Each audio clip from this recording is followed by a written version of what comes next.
Hello friends, welcome to Divya Ayurvedic centre BMS. Friends, मैं हूं सुनील। कैसे हो आप लोग? उम्मीद करता हूं अच्छे होंगे। एग्ज़ाम आने वाले हैं। एक पदार्थ विज्ञान का बहुत ही इम्पोर्टेंट टॉपिक जो कि मुझे मिला। मैंने प्रीवियस ईयर के कुछ पेपर्स देख रहा था, उसके अंदर ये क्वेश्चन था। ठीक है, 15 मार्क्स का ये क्वेश्चन था। कभी कभी 5 में भी पूछ सकता है वैसे तो, लेकिन मैंने जितना अभी तक देखा है 15 मार्क्स में ही पूछा जाने वाला क्वेश्चन है। और मेरे जो कॉलेज था उसमें भी प्रोफेसर्स तो यही बताते थे कि 15 मार्क्स में ही पूछा जाता है। ठीक है, पदार्थ विज्ञान का ये टॉपिक है। फ्रेंड्स, अगर आप इस चैनल पर नए हैं तो लास्ट में सब्सक्राइब जरूर करिएगा, जिससे कि आपको नई अपडेट मिलती रहे। और वीडियो अच्छी लगे तो लाइक कीजिएगा। और अगर कोई डाउट है या कोई प्रॉब्लम है इस लेक्चर के बाद तो कमेंट करके ज़रूर बताइएगा। ठीक है, तो हमारा टॉपिक क्या है आज? देखो, मैंने काल व दिशा में भी एक क्वेश्चन मैंने देखा था प्रीवियस ईयर में, तो मैंने एक इसके ऊपर अलग से वीडियो बना दिया था कि काल व दिशा में अंतर और काल व दिशा में समानता। ठीक है, तो इसके ऊपर वीडियो ऑलरेडी है। और वैसे आप यहाँ से भी मैं स्क्रॉल धीरे धीरे कर रहा हूँ, तो आप यहाँ से स्क्रीनशॉट लेके इसको आप पढ़ भी सकते हैं, वीडियो देखने की जरूरत नहीं पड़ेगी। ठीक है, तो जो हमारा आज का मेन टॉपिक है वो हमारा है कि तम का दसम द्रव के रूप में खंडन। ठीक है, द्रव मतलब द्रव्य है यहाँ पर। ठीक है, तो तम का दसम द्रव्य के रूप में खंडन, यानी कि तम को 10वां द्रव्य क्यों नहीं माना गया है, यही आज हमें बताना है। ठीक है, तो क्वेश्चन पेपर में ऐसे ही आता है कि तम का दसम द्रव्य के रूप में खंडन, इसका वर्णन कीजिए। ठीक है, तो आपको वहाँ बताना होगा कि तम को 10वां द्रव्य क्यों नहीं मान सकते। ठीक है, सबसे पहले देखते हैं कि द्रव्य होता क्या है। तो द्रव्य का लक्षण क्या है? तो द्रव्य का लक्षण है कि जहाँ कर्म व गुण समवाय संबंध अर्थात अपृथक भाव से रहते हैं उसे द्रव्य कहते हैं। अपृथक मतलब जिनको अलग नहीं किया जा सकता, यानी जहाँ कर्म व गुण इस प्रकार से रहते हैं कि उनको अलग नहीं किया जा सकता, उसी को द्रव्य कहते हैं। ठीक है, अब तम का नील वर्ण तथा चलन क्रिया तम में समवाय संबंध से रहते हैं, इसलिए तम को दसम द्रव्य मानना चाहिए, लेकिन नहीं मानना जाता है। तो उसका क्या रीजन है, यही हमें आज बताना है। ठीक है, तो हम देखते हैं कि किस तरह से हम इसका खंडन करने वाले हैं। तो तम को दसम द्रव्य के रूप में स्वीकार नहीं किया जा सकता, क्योंकि सबसे पहला खंडन है कि तम जो है वो कोई द्रव्य नहीं है, उसका नील वर्ण एक भ्रम है। वास्तव में तम प्रकाश का अभाव है। तो सही बात है, तम जो है वो प्रकाश का अभाव ही है। अगर प्रकाश है तो तम हमें नहीं दिखाई देता, अगर प्रकाश नहीं है तभी तम दिखाई दे रहा है। अगर तम कोई द्रव्य होता तो प्रकाश के होने पर भी हमें दिखाई देता। ठीक है, तो फिर कुल मिला के बात यही है कि तम कोई स्वतंत्र द्रव्य नहीं है, वो सिर्फ एक प्रकाश का अभाव है। ठीक है, प्रकाश को नेत्र द्वारा देखा जा सकता है तथा स्पर्श इंद्रिय द्वारा स्पर्श किया जा सकता है, परंतु तम को नेत्रों द्वारा नहीं देखा जा सकता। प्रकाश मतलब आप तेज से भी लगा सकते हैं, अग्नि से भी लगा सकते हैं। ठीक है, तो वो अग्नि भी समझ सकते हैं, तो आप उसको स्पर्श भी कर सकते हैं, नेत्र द्वारा देख भी सकते हैं, लेकिन तम को आप नहीं देख सकते हैं। ठीक है, प्रकाश के अभाव में ही तम होता है, यानी कि तम प्रकाश का अभाव ही है।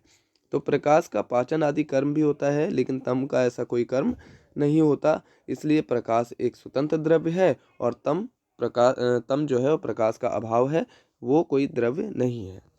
तो ये हमारा पहला खंडन था। अब देखेंगे दूसरा खंडन किस प्रकार से हो रहा है कि तम एक द्रव्य नहीं है। तम में चलन क्रिया का होना भी भ्रम है, क्योंकि गति प्रकाश की होती है, तम की नहीं। यदि तम को रूपवान द्रव्य माना जाए तो उसका ज्ञान प्रकाश में भी होना चाहिए। मतलब जब प्रकाश हो तब भी तम दिखाई देना चाहिए, उसका ज्ञान होना चाहिए, लेकिन ऐसा नहीं होता। ठीक है, इसलिए तम को रूपवान द्रव्य कहना उचित नहीं है, इसलिए तम को दसम द्रव्य के रूप में स्वीकार नहीं किया जा सकता। यह बताया हमने कारण द्रव्य के रूप में कार्य द्रव्य के रूप में कि हम जो है तम को द्रव्य नहीं मान सकते। अब हम बताएंगे कि तम को कारण द्रव्यों में भी समावेश नहीं किया जा सकता। ठीक है, जो कारण द्रव्य होते हैं हमारे, उनमें भी किसी में भी हम तम को नहीं मान सकते कि तम आकाश में आ सकता है या फिर वायु में आ सकता है, ऐसा नहीं मान सकते। इसका खंडन भी हम यहाँ करने वाले हैं कि आकाश जो द्रव्य है, आकाश महाभूत जो द्रव्य है, उसके अंदर हम तम को समावेश क्यों नहीं कर सकते। ठीक है, तो तम को कारण द्रव्यों में भी समावेश नहीं किया जा सकता, क्योंकि आकाश में तम का समावेश नहीं किया जा सकता, क्योंकि आकाश में कोई रूप नहीं होता तथा आकाश की व्यापकता तथा तम से अलग है। ठीक है, दूसरा वायु। अब वायु में क्यों नहीं कर सकते? क्योंकि वायु में भी तम का समावेश नहीं किया जा सकता, क्योंकि वायु हमेशा गतिशील एवं स्पर्श गुण वाली होती है, परंतु तम में ऐसा कुछ नहीं होता। ठीक है, तो वायु कैसी होती है, हमें स्पर्श भी होती है और ये गतिशील होती है, लेकिन तम जो होता है वो हमें स्पर्श नहीं होता और ना ही वो गतिशील होता है। तम का गतिशील होना एक भ्रम है ओनली। ठीक है, ये हमने ऊपर भी देखा था। तीसरा पॉइंट है अग्नि।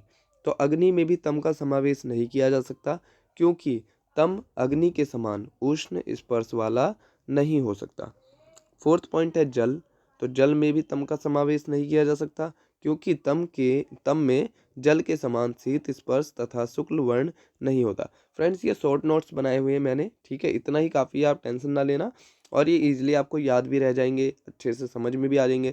अब क्या फ़ायदा 4 पन्नों का आंसर हो और वो आपको समझ में भी ना आए, आपको याद भी नहीं रह जाएगा, एग्ज़ाम में जाने के बाद कुछ याद ही नहीं आएगा, तो ऐसा पढ़ के भी कोई फ़ायदा नहीं है। ठीक है, तो लिमिट में पढ़ना है, ईजी पढ़ना है, जो हमें याद रहे और एग्ज़ाम में हम बहुत अच्छे से उसको लिख पाएँ, तभी हमारे लिए वो बेनिफिट होगा। ठीक है, तो मैंने शॉर्ट में और आसान लैंग्वेज में बनाया है, आप इतना ही याद करिएगा। बाकी इसको बढ़ा चढ़ा के अगर थोड़ा बहुत आप लिख सकते हैं, जो है बुक में भी मान लो पढ़ा है, कुछ वर्ड आपको उसमें से और अच्छी लाइन याद रह जाती है, तो उसको आप इसमें काउंट कर सकते हैं, फिर कोई दिक्कत नहीं है। फिर पृथ्वी। तो पृथ्वी में भी तम का समावेश नहीं किया जा सकता, क्योंकि पृथ्वी में गंध होती है, लेकिन तम में ऐसा कुछ नहीं होता। इसके बाद आत्मा। तो आत्मा तो ज्ञानवान है और चेतन है, लेकिन तम ऐसा नहीं है, इसलिए आत्मा में भी तम का समावेश नहीं किया जा सकता। इसके बाद है 7 पॉइंट। ठीक है, ये हमने दोनों में 6 पॉइंट लिख दिया है, अब 7 है, जो मन है वो 7 पॉइंट है। तो मन जो है वो अणु एक गतिशील तथा रूप रहित है, लेकिन तम ऐसा नहीं है, इसलिए मन में भी तम का समावेश नहीं किया जा सकता। इसके बाद 8 पॉइंट, काल जो है वो सर्वत्र व्यापक तथा रूप रहित द्रव्य है, लेकिन तम ऐसा नहीं है, इसलिए काल में भी तम का, सॉरी यहाँ मन लिखा हुआ है, लेकिन तम का समावेश नहीं किया जा सकता।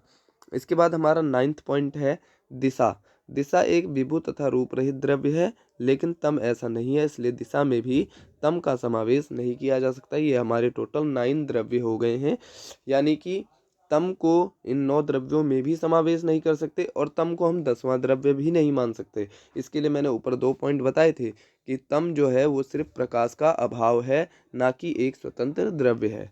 ठीक है, तो ये हमारा जो ये वाला पेज है, ये सेम पेज है। ठीक है, इस पीडीएफ में दोनों सेम पेज आ गए हैं, तो वही है।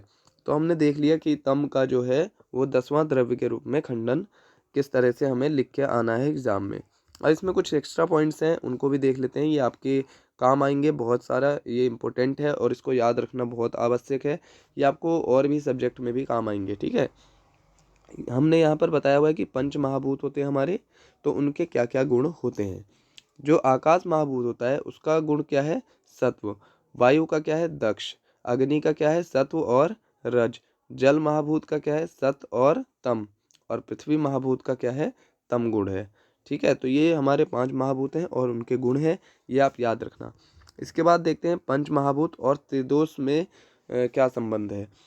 तो जो हमारा वात दोष होता है वो आकाश और वायु महाभूत से मिलकर बना होता है। जो पित्त है वो अग्नि महाभूत से बनकर बना है, और जो कफ है वो जल और पृथ्वी महाभूत से मिलकर बना है। ठीक है, तो फ्रेंड्स ये वीडियो इतना ही काफ़ी आगे हो चुकी है। अब एक बहुत ही इम्पोर्टेंट टॉपिक है ये श्लोक। ठीक है, ये श्लोक बहुत ही ज़्यादा इम्पोर्टेंट टॉपिक है, क्योंकि ये श्लोक मैंने कई पेपर में देखे हैं कि रिपीट क्वेश्चन आते हैं। ये सीधा सीधा पूरा श्लोक आ जाता है और फिर आपको इसका वर्णन करने को बोलता है। ठीक है, या फिर ये आधा आ जाता है और फिर आपको श्लोक पूरा करना होता है और फिर उसको डिस्क्राइब करना होता है। 15 मार्क्स का ये क्वेश्चन होता है। इसके ऊपर एक मैं अलग से वीडियो बनाऊंगा, उसमें अच्छे से हम इस श्लोक को जानेंगे और इजीली हम समझेंगे। ठीक है, तो यहाँ तक आपको वीडियो कैसी लगी, अगर अच्छी लगी हो तो लाइक कीजिएगा। अगर कोई डाउट है या फिर मेरे बताने में कोई दिक्कत गलती है तो उसे आप कमेंट में ज़रूर बताइएगा। ठीक है, और वीडियो अच्छी लगे तो लाइक कीजिएगा, अगर आप चैनल पर नए हैं तो सब्सक्राइब जरूर कीजिएगा। तो चलिए मिलते हैं नेक्स्ट लेक्चर में और इस श्लोक को हम अगले लेक्चर में पूरा करेंगे। ओके फ्रेंड्स, मिलते हैं, थैंक यू।